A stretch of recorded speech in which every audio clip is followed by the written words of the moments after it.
2000년 3월 11일 서울중앙지방법원이야. 법원 로비가 사람들로 가득해.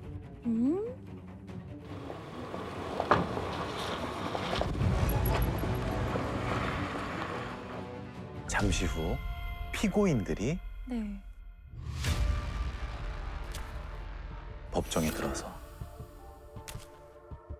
피고인 숫자만 무려 16명. 오. 그중에 가장 먼저 들어온 피고인한테 모두의 시선이 집중됐어. 조용했던 법정이 술렁이기 시작돼. 전직 대통령 전두환이 법정에 섰어.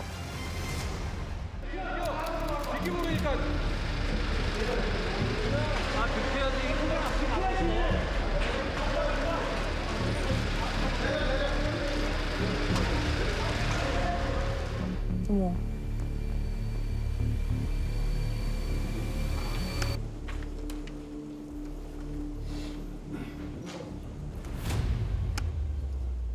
사실 전두환 전 대통령이 퇴임한 직후부터 심판을 할 기회는 여러 번 있었어. 자, 전두환에 이어서 다음 대통령이 된 사람 누구? 노태우. 노태우 대통령. 맞아. 전두환의 절친한 친구이자 조력자 노태우. 함께 쿠데타를 일으켰지만 간접 선거로 대통령이 된 친구와는 달리 노태우 전 대통령은 직선제로 당선됐어. 그러니까 전 정권보다는 상대적으로 좀 당당했겠지. 하지만 노태우 정부는 초반부터 큰 난관에 봉착해. 헌정사상 처음으로 여소야대 정국이었거든. 노태우 대통령은 야당의 눈치를 볼 수밖에 없지. 김영삼과 김대중을 필두로 한 야당은 전 정권의 비리와 5.18에 대한 진상규명을 해야 한다라고 주장해. 전두환에 대한 심판의 칼을 꺼내든 거지. 곧장 특별위원회가 설치되고 청문회가 열렸어. 이게 그 유명한 50 청문회야. 이 50 청문회가 헌정사상 최초의 청문회였어. 전두환 전 대통령은 5.18에 대한 사과는커녕 발포 명령은 정당한 자위권이었다고 주장을 해. 당시 5월 22일 자위권 발동도 가능하다는 계엄사령부의 작전 지침이 지대통을 통해 하달된 것으로 알고 있습니다. 당시 위급한 상황에 처한 현지 지휘관들이 자위권 행사에 불가피성을 당한 것에서는 답변이 끝난 다음에 계엄사령부 등의 사령부나 본인이 당시 도청 앞 사항과 관련한 발포 정례를 건의를 선포합니다. 받은 적이 있느냐.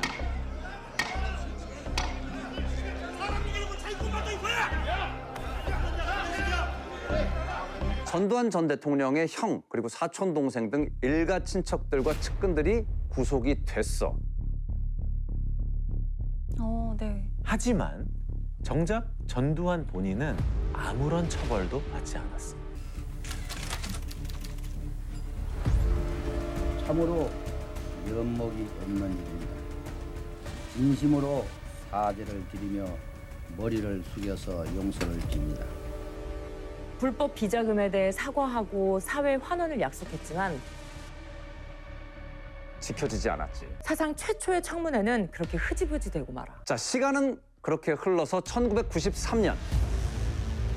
대한민국에 드디어 문민정부가 들어섰어. 32년간 이어진 군부 출신이 아닌 민간인 출신이 대통령이 된 거지. 김영삼 대통령. 그리고 취임식 석 달 후인 5월 13일 김영삼 대통령은 5.18 관련 담화문을 발표해. 저는 광주 민주화 운동에 대한 진상규명과 그 책임자 처벌을 요구하는 주장이 있다는 것을 잘 알고 있습니다. 하나회 해체를 넘어서 드디어 5.18 가해자들을 단죄하는 건가? 그런데 그러나 진상규명은 역사를 올바르게 바로잡고 정당한 평가를 받자는 데 그 목적이 있습니다. 결코 암울했던 시절의 치욕을 다시 들추어내어 누구를 벌하자는 것은 아닐 겁니다. 이는 훗날의 역사에 맡기는 것이 도리라고 믿습니다. 아니 왜요? 그치? 지금 당장은 단죄하지 않겠다는 말로 들리지. 그쵸. 자, 그럼 김영삼 대통령은 왜 이런 결정을 한 걸까? 과거에 했던 약속 하나가 김영삼 전 대통령의 발목을 잡았기 때문이야. 누구랑 약속했는데? 노태우 대통령과 같은 당이 된 거지. 김종필 총재가 이끄는 신민족공화당도 합세했어. 우리 역사상 처음으로 이제 여야 정당이 합당하여 새로운 국민 정당이 탄생됩니다. 그 유명한 3당 합당. 그래서 대통령이 됐구나. 그렇지. 이 과정에서 김영삼은 문제의 그 약속을 하게 돼. 바로 오공군부에 대한 처벌 감형.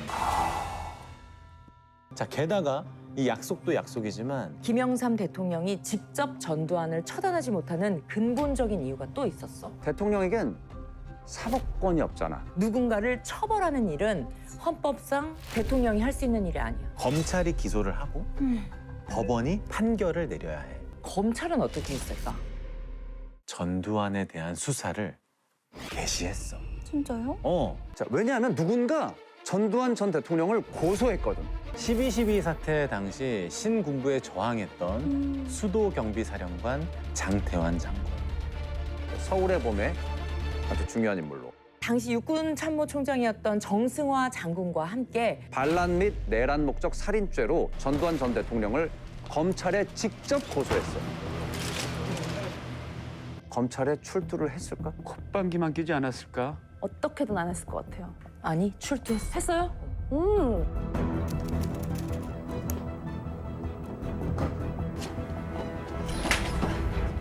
그런데 검찰로 출두한 게 아니야. 그럼요. 김영삼 대통령이 네. 전직 대통령과의 만찬에 전두환을 초대한 거야. 검찰에서 조사 중이었는데도. 네? 오?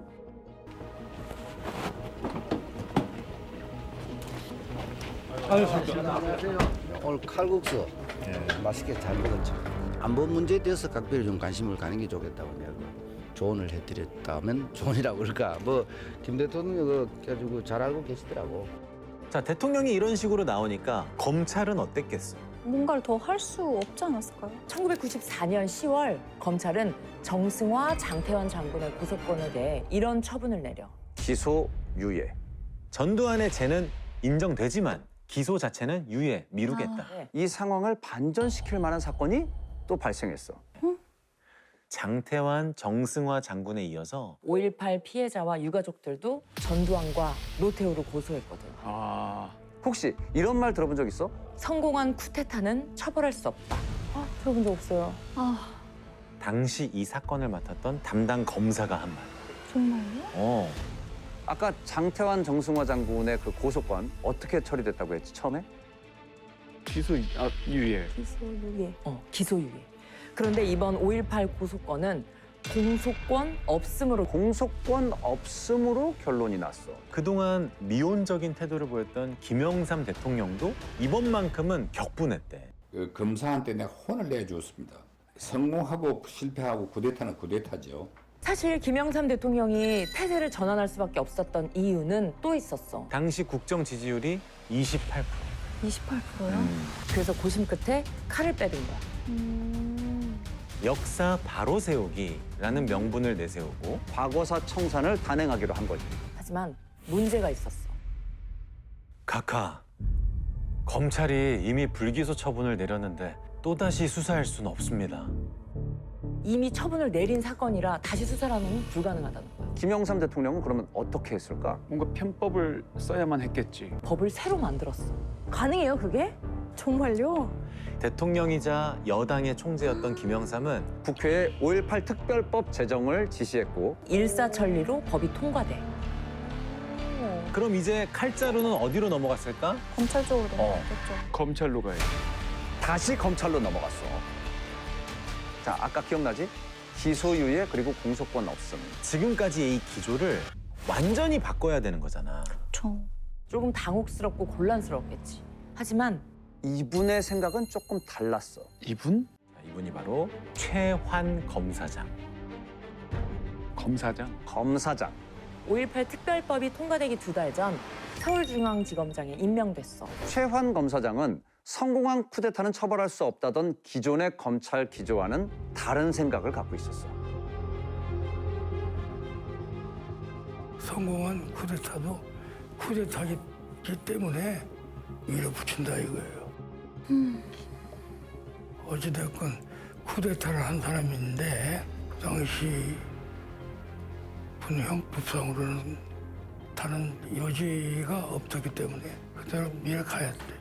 거기서 그러니까 검사장이 우왕좌왕하거나 주저주저하고 했으면 안 따라오죠. 1995년 11월 30일 최환 검사장이 기자회견을 열어.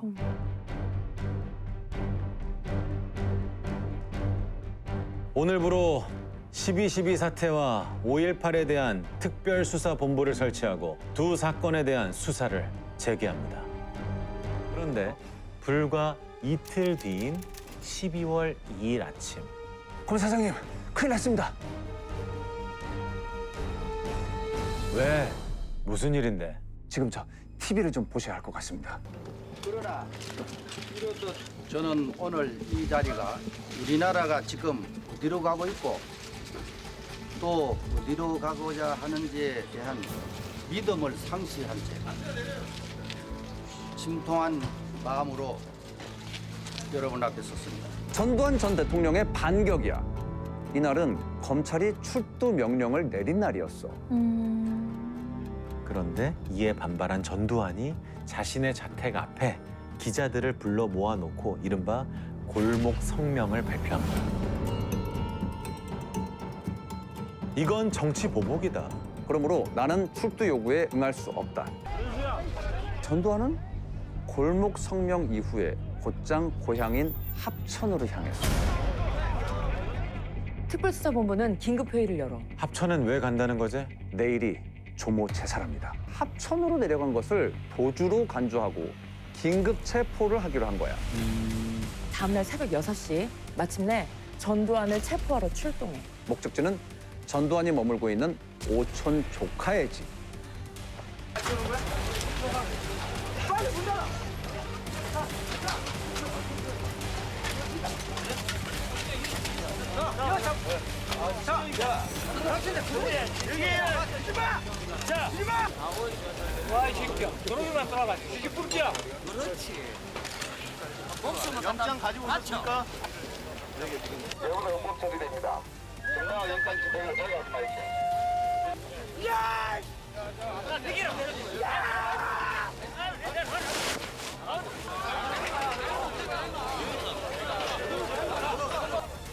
체포하려는 수사관들과 지키려는 마을 청년들, 그리고 이 모습을 취재하려는 기자들까지 모두가 한데 뒤엉켰어. 그야말로 아수라장. 30여 분의 실랑이 끝에 수사관들이 집에 들이닥쳐 뚫었어.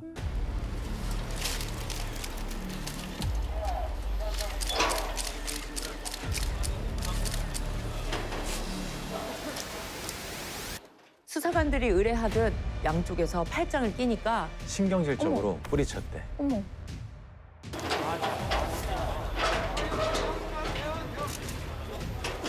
자, 입소 절차를 모두 마친 전두환은 수용실로 이동했어.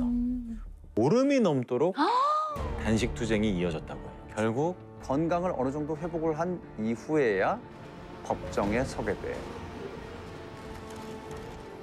당시 사진을 보여줄게.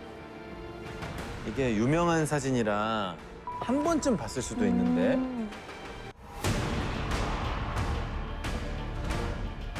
전두환 옆에 낯익은 사람이 있지. 네, 바로 노태우 전 대통령. 절친답게 손을 꼭 잡고 있는 모습이야. 그는 어쩌다 전두환과 같이 법정에 서게 된 걸까? 노태우 전 대통령은 사실 이 친구보다 보름 먼저 구속 수감됐어. 전두환이 체포되기 한 달 반 전으로 돌아가 볼게. 노태우 전 대통령에게는 상상도 할 수 없는 금액의 비자금이 존재합니다. 무려 4천억 원. 국민들의 분노는 하늘을 찌를 듯했어. 노태우 전 대통령은 처음엔 나와는 전혀 무관한 일이다. 법적으로 대응을 하겠다. 이렇게 발뺌을 했어. 하지만 진실은 곧 밝혀졌지. 김대중 총재가 네. 자신도 대선 당시 노태우로부터 20억 원을 받았다고 고백을 하자 더 이상은 버틸 수가 없었거든. 결국 대국민 사과문을 발표하고 비자금의 존재를 인정했어요. 지금 노태우 전 대통령의 모습이 보이나요? 예, 그렇습니다. 국민 여러분의 상처받은 마음을 조금이라도 달래드릴 수만 있다면, 또 그것이 속죄의 길이라면 무슨 일이라도 하겠습니다. 자, 조사 결과 무려 2,300억 원이 넘는 뇌물수수 혐의가 밝혀졌고 많이도 받으셨네요, 진짜. 11월 16일 서울구치소에 구속 수감됐어. 그런데 보름 뒤 전두환 전 대통령마저 구속된 거지. 연달아. 그치? 자, 이렇게 전직 대통령 둘이 나란히 법정에 서게 된 거야. 이 세 개 재판은 1심에서만 무려 28차까지 진행이 됐어. 1심만 1심만 28차. 27차 공판이 있던 1996년 8월 5일은 전두환의 최후 진술이 있던 날이야. 본인은 전직 대통령으로서 이 법정에 서게 된 것을 본인 부도덕의 소치로 생각하며 이 재판을 이끌어온 재판부에 대해 심심한 위로의 말씀을 드립니다. 그러나 현실의 권력이 제 아무리 막강하다 하여도 역사를 자의로 정의하고 재단할 수 없는 것이라고 본인은 생각합니다. 또한 국가의 계속성과 올바른 발전을 위해서도 정권이 바뀌었다고 하여 과거 정권의 정통성을 시비하는 것은 결코 바람직한 일이 아닐 것입니다. 계속 자기랑은 상관없다는 내용 아니야. 1996년 8월 26일 최종 선고 날이야. 피고인 전두환을 사형해 피고인 노태우를 징역 22년 6월에 각처한다. 사형해. 변호인 측이 공소시효를 이야기했잖아. 네네. 법원은 이 12.12 군사 반란의 공소시효가 아직 남았다라고 판단했어. 헌법 제84조 대통령은 내란 또는 외환의 죄를 범한 경우를 제외하고는 형사상 소출을 받지 아니한다. 즉, 전두환이 대통령으로 재임한 7년 6개월 동안은 공소시효가 정지된다는 거야.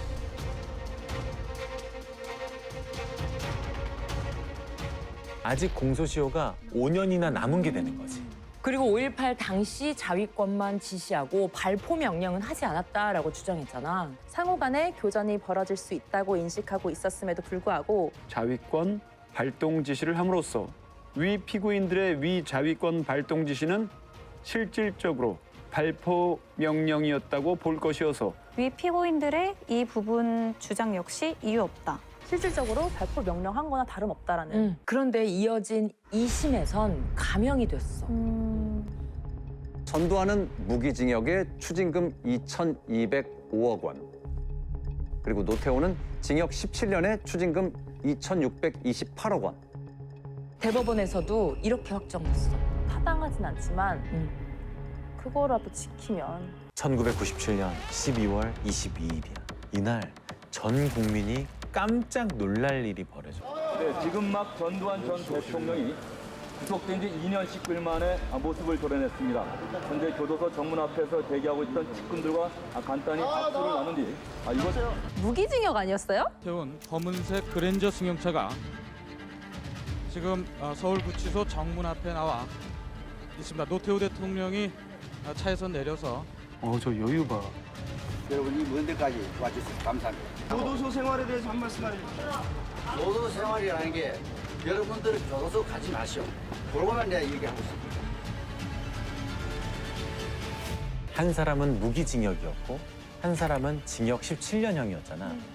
그런데 불과 2년 만에 출소하게 된 거지. 왜 나왔어요? 정치적인 이유가 있어. 1997년 겨울 15대 대통령 선거가 치러졌어. 당시 대선에 나섰던 모든 후보들이 전두환과 노태우의 사면을 공약으로 걸었어. 명분은 국민 대화합. 자, 그럼 전두환은 그 뒤에 어떻게 지냈을까? 대통령 취임식, 전직 대통령 초대 만찬에도 꼬박꼬박 참석을 했대. 그리고 2017년엔 2,000페이지에 달하는 회고록을 내놓기도 했어.